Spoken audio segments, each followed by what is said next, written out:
सत्संगत जी, प्यार से कहना धान निरंकार जी। द्वारका के इस प्रांगण में सभी दूर दूर से जहाँ सत्संग के लिए आए हैं और सभी के मन के भाव इस निराकार से अपना रिश्ता और गहरा करना, कैसे संसार में रहते हुए हर समय चाहे माया कोई भी असर दे, चाहे कोई भी स्थिति हो,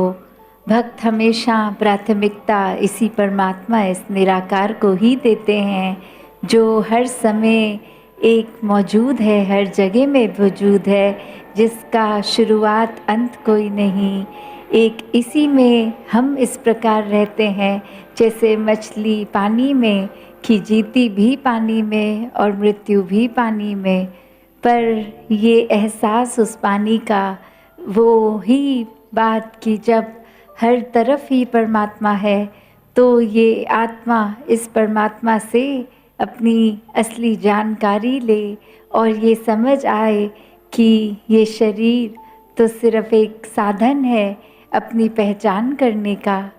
तो जहाँ वही आज भी संतों ने सेवा सुमिरन और सत्संग पे एक एम्फेसिस करके कि किस तरह अपने जीवन में हम इस परमात्मा पे अपना मन टिका के हर समय रख सकते हैं। जब जैसे एक पेड़ की रूट्स मजबूत होती हैं, जितना उसको पानी पोषण मिलता है, वैसे ही हर समय जब सेवा सिमरन सत्संग द्वारा हम अपने मन को इस दातार के साथ जोड़ते हैं तो ही ये हर समय हमारे एहसास में है। तो कैसे संसार में जब कोई भी बात हो, एक ख्याल, एक नेगेटिविटी का आना, वो एक आ जाता है ध्यान में। जैसे उदाहरण अभी सत्संग के समय भी हम सब ने नोटिस किया, थोड़ी थोड़ी देर में हवाई जहाज उड़ के जाते थे तो जो भी वक्ता महापुरुष बोल रहे थे, एक सेकंड के लिए वो उनकी आवाज़ से ऊपर ये एरोप्लेन की आवाज़ लगती थी कि कान में आ रही है, पर अगले ही सेकंड हम वापस उनके गीत, उनकी स्पीच के ऊपर मन को टिका लेते थे।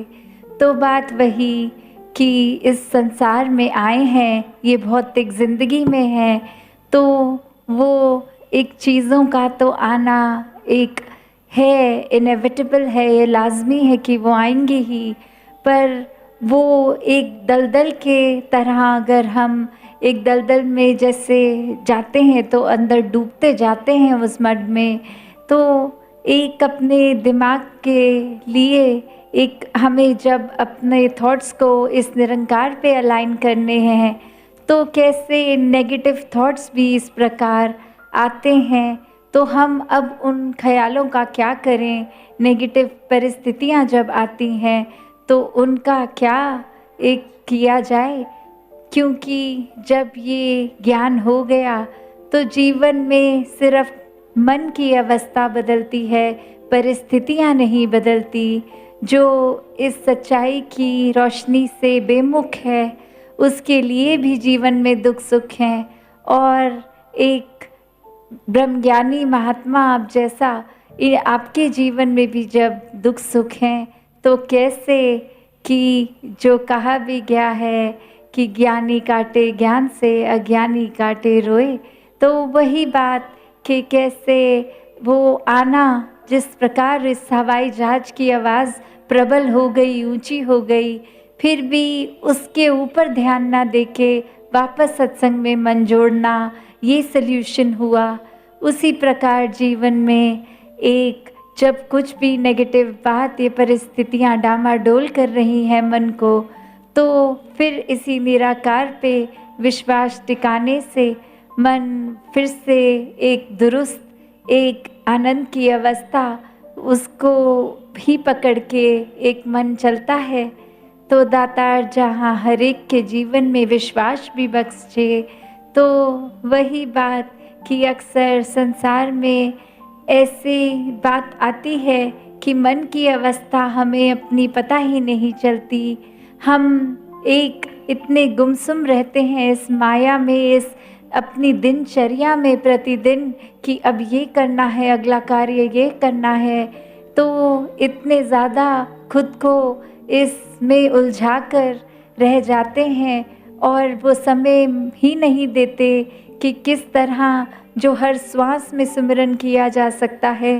वो ध्यान इस निराकार पे, इस परमात्मा पे ना लगा के अपनी इस मायाविक दौड़ में दिन भर की यहाँ लगा लेते हैं।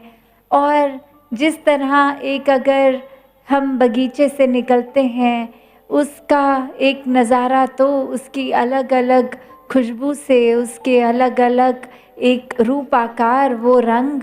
तो कैसे ये चीज़ पर ध्यान देने के बजाय अगर हम कुछ और सोचते निकल जाते हैं तो हमें एहसास भी नहीं होता कि तरह तरह की खूबसूरती का नज़ारा ये आँख देख के एंजॉय कर सकती थी, ये नाक खुशबू लेके उसको महसूस कर सकता था।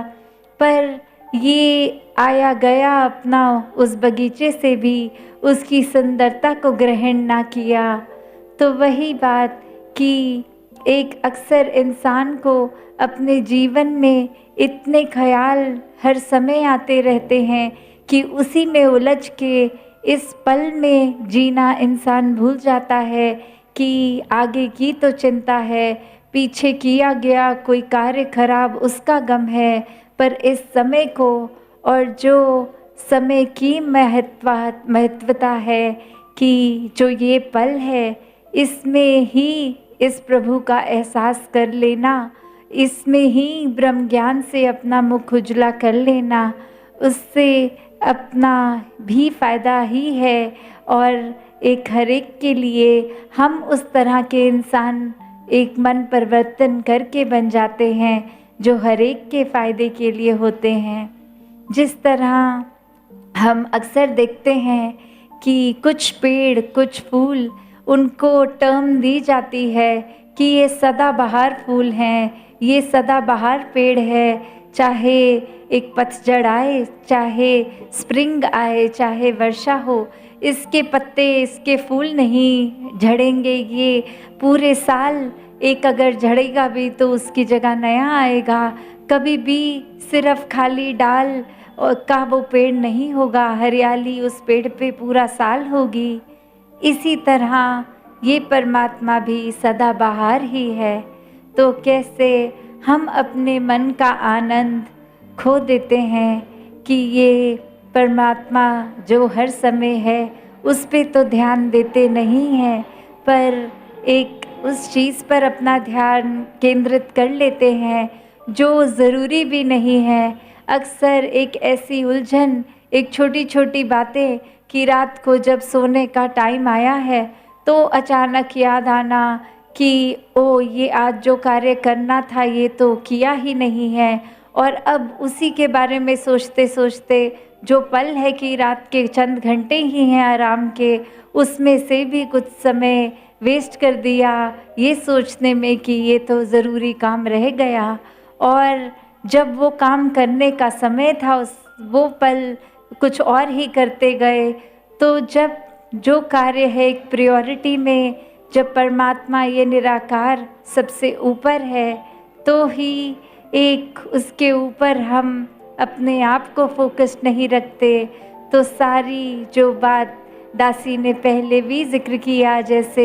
एक शर्ट का पहला बटन गलत लगता है तो सारे ही गलत लगते चले जाते हैं। उसी प्रकार जब इस मन में ही अगर परमात्मा नहीं है तो हम चाहे दिन भर कुछ भी करें, वो भक्ति नहीं बन सकती, वो एक पॉजिटिविटी नहीं बन सकती। वो कुछ पल का दिखावा या कुछ पल मन के भाव अच्छे होना तो हो सकता है, पर वो आनंद की अवस्था नहीं हो सकती। तो कैसे हर पल में एक शुरुआत में जो हर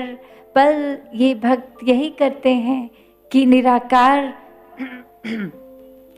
निराकार के आधार के ऊपर ही अपने जीवन को केंद्रित रखते हैं, ताकि हर पल फिर एक यही मौज में, इसी आनंद में, इसी के रंग में रंगे हैं। जैसे कोई भी अगर सफ़ेद कपड़ा है उस पे एक हम जब डाई करवाने जाएं वो कपड़ा, तो वो एक हम बोलते हैं उस कारीगर को कि इसको लाल रंग दो, इसको हरा, या इसको ऐसा कर दो कि सारे ही रंग आ जाएं। तो वो कैसे एक होती है बात कि मन हमारा जब ये ब्रह्म ज्ञान के रंग में रखता है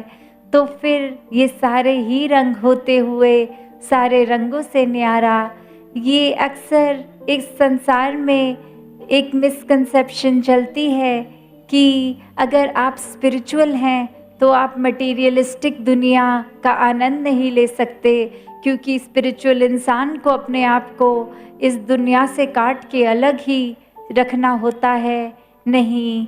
भक्त तो हमेशा गृहस्थ में ही भक्ति करते हैं। भक्त तो अपने सारे कार्यों और अपने सारे कर्तव्यों का पालन करते हुए भक्ति करते हैं। कैसे हर पल में जहाँ इस दातार ने ये जो भी बख्शा है उसके अंदर उसको पूरी तरह उसका इस्तेमाल एक अच्छाई के लिए, एक सदुपयोग की तरह इस्तेमाल करने का जो अवसर दिया है।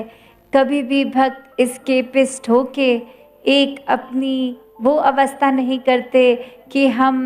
एक उदाहरण पे कि हम अपने तवे के नीचे आग ही नहीं लगाएंगे, क्योंकि हो सकता है उस तवे पे रोटी डालते हुए आग से तवा इतना गर्म कि हमारा हाथ ही जल जाए। नहीं, हमेशा एक संतों ने तो यही सिखाया है कि हाँ, जहाँ आग तो सच्चाई है, आग के ऊपर पड़ा तवा गरम ही होगा। तो ये चेतनता के साथ इस निराकार के आश्रय जब उस पे हाथ रखेंगे ध्यान से तो वो आग सदुपयोगी बनेगी, वो रोटी को पकाएगी, वो हाथ नहीं जलाएगी। तो कैसे हर समय हमें जहाँ इस बात का ध्यान देना है कि निराकार को हर मोमेंट पे लाएं ताकि ये नियत हमारी साफ रहे। इसके आश्रय रहेंगे तो फिर फर्क ही नहीं पड़ता कि श्वास कब बंद हो जाए, क्योंकि जीते जी जब इसी में श्वास ले रहे हैं तो आँख बंद करके भी इसी का ही अंदर वास करना है। तो ऐसा ही संदेश ये युगों युगों से संतों ने दिया कि ब्रह्म ज्ञान प्राप्त करके अपनी पहचान इस आत्मा का मेल परमात्मा से करवा के जो कुछ भी करेंगे वो मुबारक जीवन कहलाएगा। और फिर ये इंसान का शरीर सिर्फ शरीर की वजह से इंसान नहीं तुम कहलाओगे, पर तुम्हारे मन के भाव इतने शुद्ध जो कि दैवीय गुण होते हैं, एक डिवाइन वैल्यूज़, ह्यूमन वैल्यूज़ हैं। तो कैसे फिर हर किसी के लिए एक संसार में तुम्हारा आना एक मुबारक बात होता है, हर किसी के मन में आदर सत्कार तुम्हारे लिए बन जाता है। तो ऐसे जीवन को जीने के लिए एक तरीका बहुत ही सरल कि इस मन को इस निराकार के साथ जोड़ें, और जहाँ फिर उसी बात को फिर से एक रीइंस्टेट करते हुए कि फिर परिस्थितियाँ चाहे खराब हों चाहे अच्छी, भक्त एक उस तरह जैसे अक्सर बारिश आना और नालियों ने भर जाना और बचपन में कैसे वो कागज़ की किश्ती बना लेते थे, वो तैरती भी जाती थी। तो भी बात वही कि अगर बारिश नहीं है पर ठहरा पानी, उसमें भी उस कागज़ की कश्ती ने तैरना था और ये पडल्स में भी तैर जाती थी। तो कैसे दुख सुख से हमेशा रह गुज़र करके निकल जाते हैं भक्त, और किसी परिस्थिति का मन पे उस तरह असर नहीं आता। तो दासी और समय ना लेके इन्हीं शब्दों से आज्ञा लेगी। धन निरंकार जी।